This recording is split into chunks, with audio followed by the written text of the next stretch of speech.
So guys আজকের হচ্ছে কিনা এর স্কুল অ্যানুয়াল ফাংশন আছে, তো আমরা যাচ্ছি। আজকের ফাংশনে কি এমন ঘটলো যে আজকে আমাদের ফাংশন শেষ হওয়ার পরেও আধ ঘন্টা দাঁড়িয়ে থাকতে হলো, তোমরা দেখে নাও। আর ও ও ও হচ্ছে কিনা রেডি হয়ে গেছে, তো আমরা যাচ্ছি। তো চলো দেখা যাক।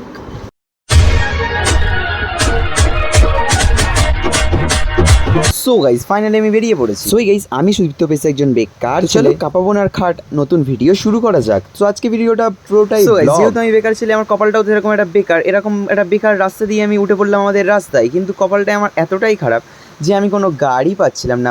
আই মিন আমার বাবার প্লেনটা পাচ্ছিলামই না গাইজ। কোথায় ছিল আমি কী করে বলবো বলো তো? তো চলো রাস্তার দিকে ভালো করে ওঠা যাক, তারপর দেখি কোথায় পাই না পাই। রাস্তা দিয়ে হেঁটে যাচ্ছিলাম, মানে পাটা দেখাচ্ছিলাম, তারপর ফাইনালি পেলাম আমার বাবার একটা হেলিকপ্টার। যেহেতু আমার বাবা প্রধানমন্ত্রী, তার জন্য একটা হেলিকপ্টার নিয়ে ওঠার পরে আমি ভুলে গেছিলাম যে আমি ভিডিও করছিলাম। ফাইনালি লেবে পড়লাম, লেবে হঠাৎ করে দেখছি গাইজ একটা কী সব একটা ব্রিজ। ওই ব্রিজটা মানে স্বর্গের সিঁড়ির ব্রিজ, ঠিক আছে, মানে ওখান থেকে স্বর্গে যাওয়া যায়। তো ওখান থেকেই আমি ওর তলা থেকে চলে এলাম, যেহেতু আমি স্বর্গে যাচ্ছি না, আমার বোনের অ্যানুয়াল ফাংশন, ওর জন্য চলে এলাম এখানে দাঁড়িয়ে। এবারে আমি উঠবো আমার কাকার বাসে। তো চলো বাসে উঠে যাই। হ্যাঁ, এরকম থোবড়াটা বাঁকা থোবড়া কেন দেখাচ্ছিস ভাই, ট্যাড়া হয়ে? তো ফাইনালি আমি আমার কাকার বাসে উঠে পড়েছি, হেলমেট পরে। বাসে আজকাল হেলমেট পরতে হয় গাইজ। তো তারপরে আমার বাস থেকে লেবে ঢুকে গেল কাকা মিওয়া মোড়ে। কী কারণে তোমরা ভাবছো কী কারণে? কারণটা এটাই, কারণ আজকে যে নৃত্যশিল্পীগুলো আজকে আমাদের সাথে যাচ্ছে, মানে আমাদের বোনগুলো, সেই বন্ধুর জন্য আমরা কিছু খাবার নিচ্ছিলাম। আই মিন আমার বোন আর আমার বোনের বন্ধু বান্ধবীদের জন্য খাবার দাবার নেওয়ার পরে আমরা দুজন বেরিয়ে পড়লাম। মানে আই মিন আমার কাকা সাথে আমি কাকার বাসে করে হেলমেট পরে যাচ্ছি গাইজ আমরা। তো যাচ্ছি এই সব খারাপ রাস্তা। খারাপ রাস্তা তো হবেই, যেহেতু আমরা থাকি পশ্চিমবঙ্গে, আর পশ্চিমবঙ্গে খারাপ রাস্তা হবে না তো কোথায় খারাপ রাস্তা হবে? তো চলো যাওয়া যাক। বলছি কাকু রাস্তার দিকে দেখে যাও, নাহলে হোঁচট খাবে, বুঝলে? কেন রে, আমার বাড়ি নেই তো আমি যেতে পারবো না? তোর এত প্রবলেম কিসে? তুই যাচ্ছিস, যা না ভাই।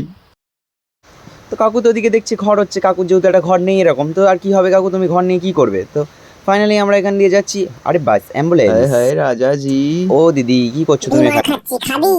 না না দিদি, আমি বিমল খাই না, তুমি খাও। এত কিছু সুন্দর দৃশ্য দেখার পরে হঠাৎ করে দেখছি আমরা বাংলাদেশের বর্ডার, কাঁটাতারের বর্ডার। আরে ভাই কাঁটাতারের বর্ডার না, সরি গাইস, এটা কাঁটাতারের বর্ডার না, এটা হলো রাস্তার দুধারের ব্যারিকেড। তো এই ব্যারিকেডের মাঝখান দিয়ে আমরা গলি গলি দিয়ে চলে গেলাম। আই মিন এখানে সামনে একটা কি একটা গাড়ি দেখা যাচ্ছে গাইস। ওটা কি এর গাড়ি? কিডন্যাপিং? না না, ওটা কিডন্যাপিং গাড়ি না। তো চলো যাওয়া যাক। যাবো তো অবশ্যই, একটা সিনেমাটিক শট এনজয় করি যেতে যেতে। চলো 1 2 3।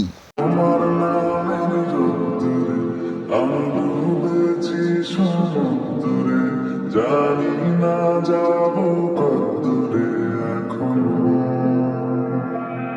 তোমার নামের রোদ্দুরে আমি ডুবেছি সমুদ্রে, জানি না যাব কতদূরে এখনো, কতদূরে এখনো।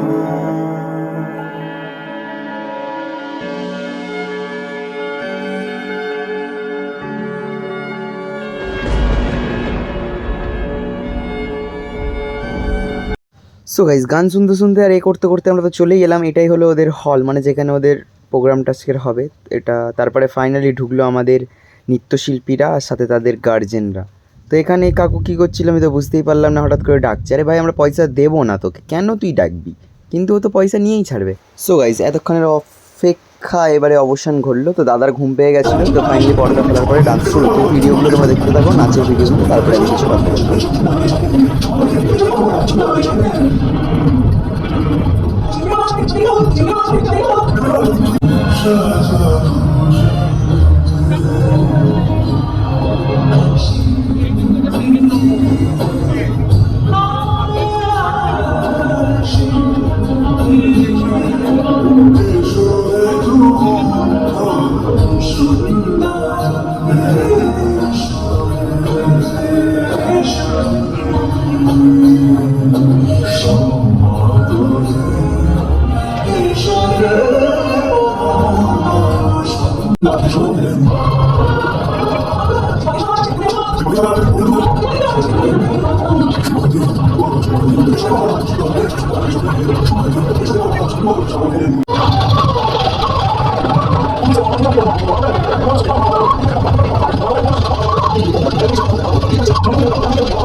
সো গাইজ ভিডিওটা এখানে শেষ করলাম, আর শেষ করার আগে কিছু ফটো তোমাদেরকে আমি শেয়ার করে দিচ্ছি, ফটোগুলো দেখে নাও।